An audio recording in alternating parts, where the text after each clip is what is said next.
Francisco Júnior tem 47 anos e é natural de Goiânia.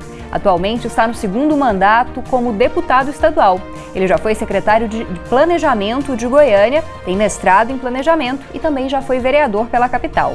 Francisco Júnior foi filiado ao PMDB até 2011, mas desde então faz parte do quadro do PSD. Ele também é conhecido pela ligação com movimentos religiosos, especialmente a setores da Igreja Católica.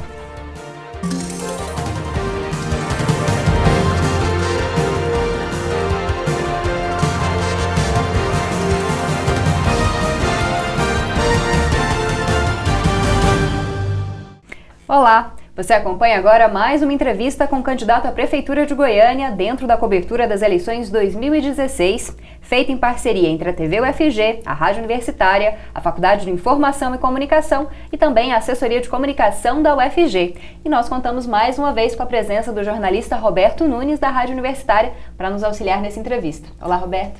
Olá, Camila. Olá, ouvinte da Rádio Universitária, telespectador da TV UFG. Conforme a ordem alfabética, nosso convidado de hoje é Francisco Júnior, do PSD. Olá, candidato, obrigado pela sua presença aqui. Eu que agradeço, Roberto, Camila. De forma muito especial, cumprimento a todos os nossos ouvintes e telespectadores da UFG. Bom, candidato, nesse bloco o senhor terá 6 minutos para responder aos nossos questionamentos. O tempo começa a rodar agora e vamos para a primeira pergunta. Como que o senhor percebe o papel do Estado e qual deve ser a relação do Estado com a iniciativa privada? Olha, o papel do Estado ele é fundamental na organização. Nós vivemos num Estado de Direito, então o papel ele tem que garantir os direitos primários, garantir aquilo que é o básico para o cidadão e tem que participar. Agora, ao mesmo tempo, também ele tem que organizar de tal forma que a gente possa estimular e incentivar em parcerias, em diversas situações, o desenvolvimento da cidade, no caso de prefeito, do município, da legislação municipal, ao mesmo tempo em que ele tem que fomentar a participação do indivíduo e a organização da cidade. Aí nós estamos falando de uma sociedade que se organiza em associações, regionalmente em bairros, em categorias profissionais, categorias classistas. E o município, o poder público, ele tem uma função de garantir a participação e a ordem de forma clara e transparente. E qual é o papel do prefeito nesse modelo que o senhor está descrevendo? O prefeito ele é o grande articulador e coordenador de tudo isso. O prefeito, para ficar fácil da gente entender, vamos chamar o prefeito de síndico da cidade. Todo mundo não, grande parte da população já aprendeu a morar em comunidade. No meio urbano é muito comum a figura do síndico. E ele é cidadão também, ele é membro também daquela sociedade, daquela comunidade, mas ele tem a função de organizar aquilo que é comum. O prefeito ele é fundamental. Ele com sua equipe, com a equipe do executivo, direcionado pelo legislativo, que é onde se produz a legislação municipal, ele então tem que fazer com que aquilo que é direito seja garantido e aconteça no espaço urbano comum, no espaço comum. No caso de Goiânia, o urbano domina, mas no caso de um prefeito de qualquer cidade, ele tem que garantir os direitos básicos e organizar para que a pessoa viva bem e viva melhor. O senhor falou um pouquinho da relação com o Legislativo, queria que o senhor falasse mais como que deve ser essa relação do prefeito com o Poder Legislativo, a Câmara Municipal, e que o senhor não tinha respondido na primeira, e com a iniciativa privada. A Constituição já define como é que devem interagir os poderes, com autonomia e independência. São 3 poderes, o Poder Legislativo, Executivo e Judiciário. No caso do município, a gente percebe bastante o Executivo e o Legislativo, e ele tem que agir de forma independente e autônoma, entendendo o interesse público em primeiro lugar. No meu caso, eu já tive a oportunidade de atuar no Poder Executivo, enquanto secretário, e já tive a oportunidade de atuar na Câmara Municipal como vereador e como presidente da Câmara. E a gente percebe a dificuldade que às vezes se tem de se entender a relação, mas é o Poder Legislativo que faz esse filtro do diálogo da sociedade com o Poder Público Executivo. Com relação à iniciativa privada, ela tem o seu papel fundamental. E cada vez mais, no mundo moderno, as parcerias elas estão cada vez mais comuns, cada vez mais necessárias e são muito bem-vindas. Mas o poder público não pode abrir mão da coordenação, não pode abrir mão do direcionamento. As parcerias elas devem vir, inclusive na figura das PPPs, que é tão desejável, mas ainda acontece muito pouco no Brasil. Então, o poder público ele deve sempre dar o norte, deve sempre orientar e pôr limites, né, para que essas parcerias elas sejam benéficas à sociedade como um todo. Sobre as parcerias, além da parceria público-privado, OS, o senhor é a favor de OS? Acha que a OS pode ser implantada? Sim, eu penso que não só a OS, mas várias outras figuras. A gente não deve descartar nenhuma possibilidade de se dinamizar a gestão. A OS ela é bem-vinda em vários aspectos. Como já acontece na Prefeitura de Goiânia, hoje a OS é responsável por fazer o teleconsulta, por exemplo. Talvez a Prefeitura, como é uma atividade com uma legislação específica, a questão de quem faz o telemarketing, tem uma legislação específica diferente do funcionário público comum. A Prefeitura teria muita dificuldade, se não fosse com a parceria com a OS, de executar essa atividade. Então ela é uma possibilidade dentro de uma série de outras possibilidades que existem hoje na gestão moderna. Nesse sentido, OS na educação é possível? A OS ela pode ser aproveitada em cada área, nunca como regra ou de forma absoluta. A gente não deve jamais, do ponto de vista da administração, descartar nenhuma possibilidade. Agora, ela deve ser aplicada de forma adequada. OS na educação. Não que eu vá fazer isso, mas só para dar como exemplo, nós temos dificuldades na gestão pública com relação a equipamentos, com relação a algumas ações de modernidade, que o poder público é lento para resolver. Na educação, por exemplo, se nós definirmos a gestão de compra de algum tipo de equipamento, ela pode ser útil. Na parte pedagógica, não. Na parte pedagógica, eu penso que a OS não cabe. Então, o professor tem que ser por concurso? Sim. Deveria ser. Hoje a maioria não é, né? Hoje nós temos professor com concurso, mas a maioria tem uma relação frágil por contrato e isso deve acabar. E qual a posição? O senhor acha que deve acabar esse tipo de relação por contrato? O contrato ele vem cumprir uma brecha, uma falha. A gente não pode fazer a exceção virar regra. Lamentavelmente, hoje na administração pública se utiliza muito da exceção como regra. Bom, candidato, o tempo está quase finalizando, então a gente vai encerrar esse bloco agora e retorna no segundo bloco com questões da população em geral, da sociedade civil organizada e também de especialistas. Acompanhe o nosso segundo bloco daqui a pouquinho. Ok.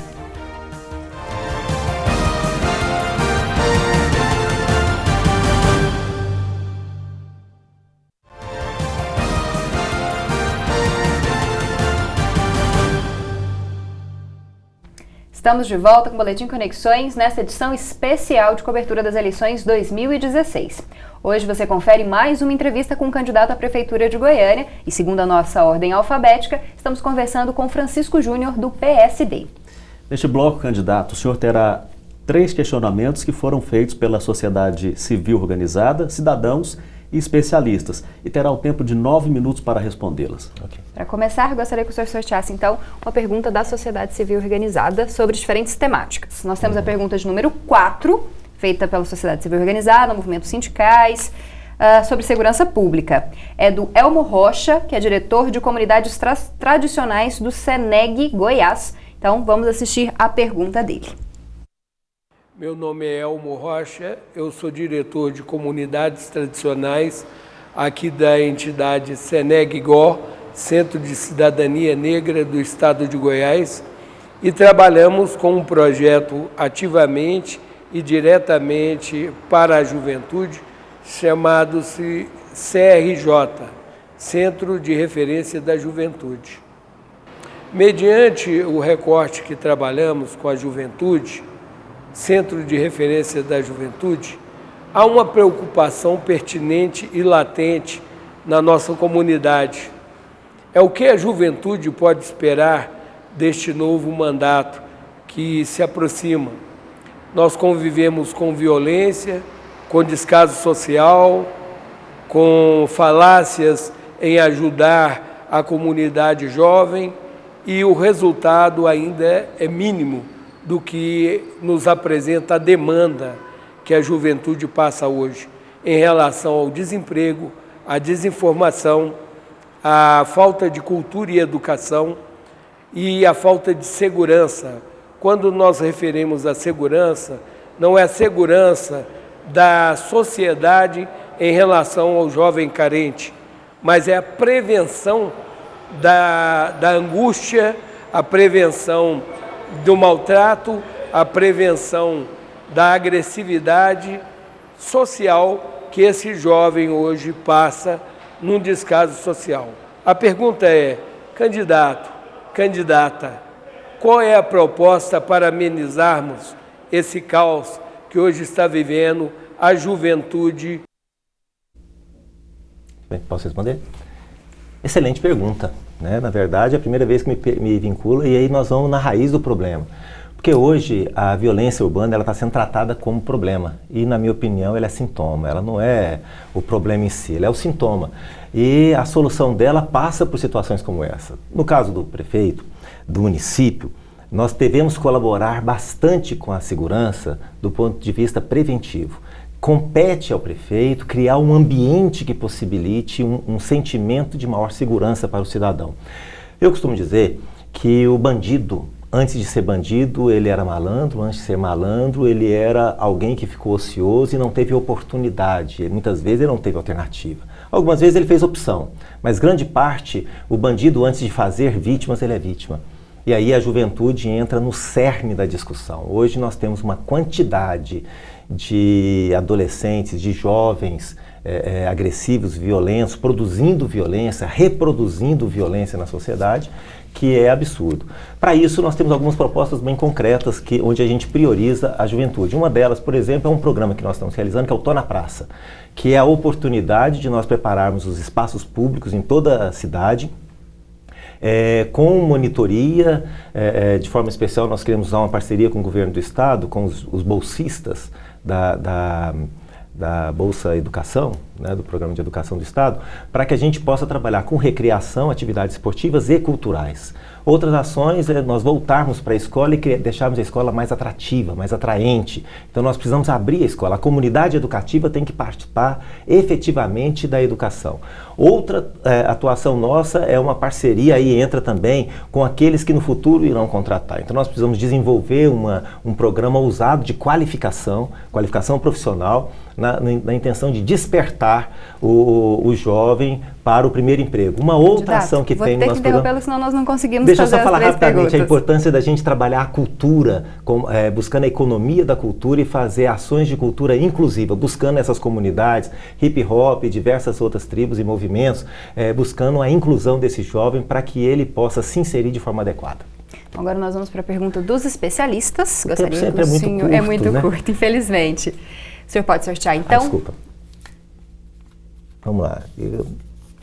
Pergunta de número 18, então, dos especialistas. Vou abrir e passar para o Roberto dizer para a gente quem fez a pergunta de número 18. Vamos lá, então. O tema é meio ambiente e a pergunta quem formulou foi o Rafael Loyola, que é professor do ICB UFG. Então vamos conferir a pergunta. Meu nome é Rafael Loyola, eu sou professor do Departamento de Ecologia da UFG. As mudanças climáticas são um problema relacionado à sustentabilidade urbana e à qualidade de vida da nossa população. Como as temperaturas devem aumentar e as chuvas vão ficar mais irregulares, os problemas socioambientais como inundações, alagamentos e problemas respiratórios vão começar a aparecer. A minha pergunta é, quais são as medidas de adaptação às mudanças climáticas que estão no seu plano de governo para a cidade de Goiânia? Muito bem. Nós temos regiões da cidade, como é o caso de Campinas, que é 3 graus mais quente que o resto da cidade. Só para a gente ter uma ideia, isso é fundamental.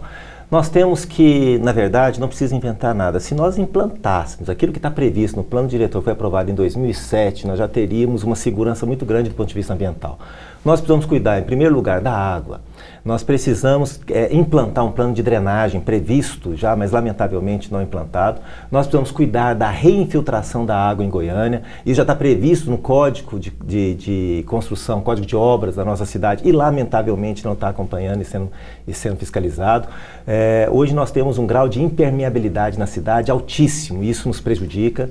Nós temos, por exemplo, que cuidar, agir de uma forma com parceria com a sociedade, com ações, por exemplo, a calçada sustentável, onde no centro da cidade até justifica você impermeabilizar toda a calçada, mas no restante da cidade ela tem que ter a faixa de passagem, mas depois ela tem que ser permeável. Nós não temos hoje, Goiânia não tem um código ambiental, por exemplo, nós não temos um plano de manejo da flora da cidade, que também é uma demanda de 10 anos do plano diretor, tinha 6 meses para ser feito o código ambiental, até hoje não foi feito. Então, na verdade, se nós implantarmos todas essas políticas ambientais, aí a gente tem ações maiores de despoluição dos nossos leitos d'água, a revitalização das nossas nascentes, o cuidado com o caminho dos ventos na cidade, que também está previsto. Hoje nós temos áreas que fazem um verdadeiro paredão na cidade, e isso então tem que ser, tudo isso são propostas nossas concretas, estudadas e já previstas na cidade já há 10 anos, que lamentavelmente não são implantadas. Para a gente ter tempo então, uma pergunta agora dos cidadãos comuns de Goiânia. A pergunta de número 20 da população. Vamos ver quem fez a pergunta sobre saúde. A Camila Araújo, que é chefe de segurança de um CAIS, fez essa pergunta então pra gente. Vamos conferir a pergunta dela.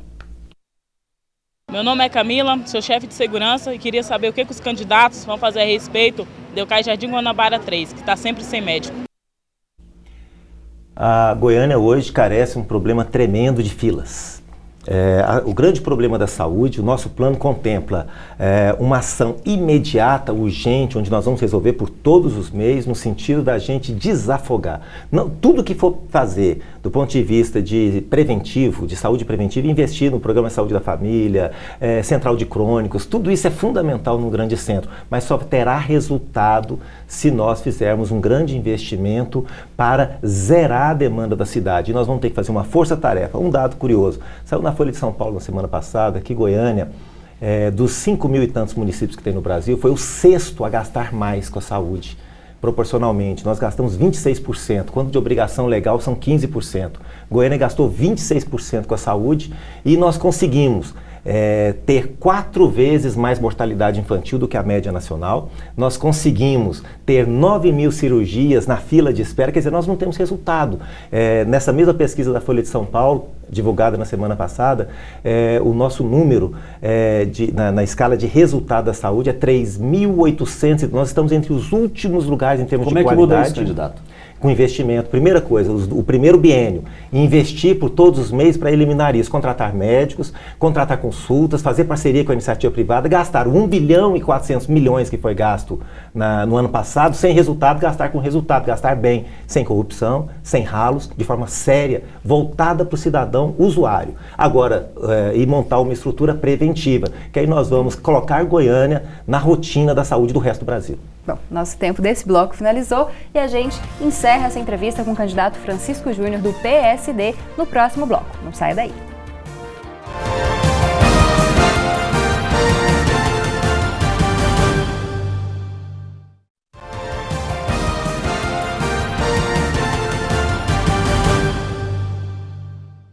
Voltamos com o Boletim Conexões de hoje, nessa edição especial para a cobertura das eleições de 2016. Nós estamos entrevistando o candidato Francisco Júnior, do PSDB, seguindo a nossa ordem... PSD, seguindo a nossa ordem alfabética. Também contamos com o jornalista Roberto Nunes, da Rádio Universitária, para nos ajudar. É isso mesmo. Vou aproveitar a deixa. O senhor, pela coligação que foi feita, é um candidato do Marconi Perillo? Não, eu sou um candidato do PSD que, em nível estadual, compõe a base do governador Marconi Perillo. Eu admiro bastante ações do governador Marconi Perillo, acredito que ele acerta mais do que erra, tanto é que já foi reeleito 4 vezes. Mas, nesse pleito municipal, a nossa legislação permite essas coisas estranhas. Em nível federal é uma coligação, estadual outra, municipal outra. Nessas eleições, o PSDB, que é o partido do governador, está apoiando outro candidato, não está apoiando a minha candidatura. Quem é o vice do senhor e qual será o papel dele na sua gestão, caso o senhor seja eleito?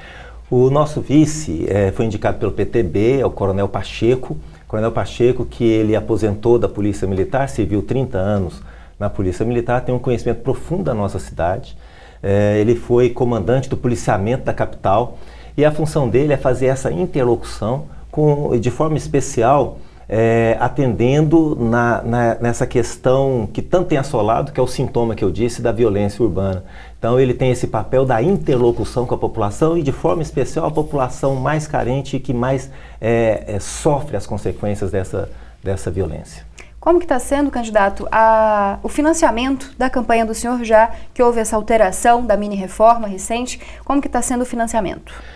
Com muita dificuldade, graças a Deus que é bom isso, porque o poder econômico tem que parar de interferir no processo eletivo. O Brasil sofre consequências tremendas em função de um financiamento desajustado, das grandes fortunas interferindo. Então a nossa campanha ela é franciscana até no nome do candidato. É uma campanha que tem muitos poucos recursos, mas tem um diálogo muito intenso com a população. Então eu sou a favor dessas mudanças, acho que precisa restringir mais. A legislação, que já tirou muita coisa, ainda permite que as grandes fortunas participem. Eu acho que tem que restringir também o que pode cada candidato gastar na sua própria campanha. Em relação aos servidores municipais, o senhor tem uma política específica de valorização? Sim, o servidor ele tem que trabalhar satisfeito. A primeira coisa, precisa acontecer no município uma grande revisão. Nós temos muita superposição de tarefas, sobreposição de tarefas, de funções e pessoas em desvio de função, com formação interessante para prestar um serviço e prestando outro. Então, nesse primeiro momento da gestão, eu sendo prefeito, nós vamos fazer uma readequação, uma reorganização do servidor público. O servidor municipal já me conhece, que eu já tive a oportunidade de 2 vezes estar à frente, quando eu fui secretário de planejamento e quando eu fui presidente da Câmara. Nas 2 oportunidades, eu tive a oportunidade de revolucionar a gestão por parte do relacionamento com o servidor. O único concurso público da história da Secretaria de Planejamento foi eu que promovi. Quando assumi a secretaria, nós não tínhamos especialistas. Quando eu cheguei, nós tínhamos 24 mestres, 2 doutores e 12 especialistas. Perdão, 12 mestres e 24 especialistas e 2 doutores. Foi feito um grande investimento em tecnologia. Então, o servidor ele não faz milagre, ele precisa ter ambiente de trabalho. E eu acredito, e tem que ter um plano de cargo, salário também, claro, com transparência, e que ele entenda que o resultado é importante. Nós precisamos valorizar e dar crédito a quem trabalha. Para finalizar, nos 45 que a gente tem, como que o cidadão comum pode acessar o seu plano de governo? Nós, por todas as redes sociais, de forma especial o nosso site www.franciscojr55.com.br. Você pode ser pelo celular, pelo computador, você vai encontrar o nosso plano de governo, está exposto. E lá também você pode fazer uma coisa diferente. Acredito que eu seja o único que faz uma parceria com o Voto Legal, que é uma entidade de combate à corrupção, que fez todo um levantamento da minha vida e me aceitou para que eu possa receber a sua doação e para que você possa também participar de forma objetiva e direta no financiamento da renovação da nossa cidade. Bom, agora, candidato, o senhor tem 2 minutos para fazer as considerações finais e aí acrescentar algo que não foi dito nos outros blocos. Nós estamos num momento de crise, nós estamos num momento difícil. A política, ela está passando por dificuldades. Mas isso tem uma causa, a falta de participação. Hoje, muitas vezes, quem está no poder não te representa, não representa a vontade daquele que mais precisa do poder público. Quando eu coloquei meu nome à disposição, foi para poder colocar a minha vida, a minha história, a minha experiência a serviço de uma cidade melhor, de uma cidade mais interessante. Eu falo que são 2 pilares que nós temos que ter para transformar a cidade de Goiânia na cidade que queremos. A transparência, precisamos investir em transparência. Hoje a política perde, os governos perdem, não tem credibilidade por falta de transparência e pela impunidade. A impunidade tem um início de solução, mas é fundamental investir em transparência. O cidadão tem direito de saber o que acontece com o imposto que ele recolhe. Mas nós também precisamos modernizar. O que é modernizar?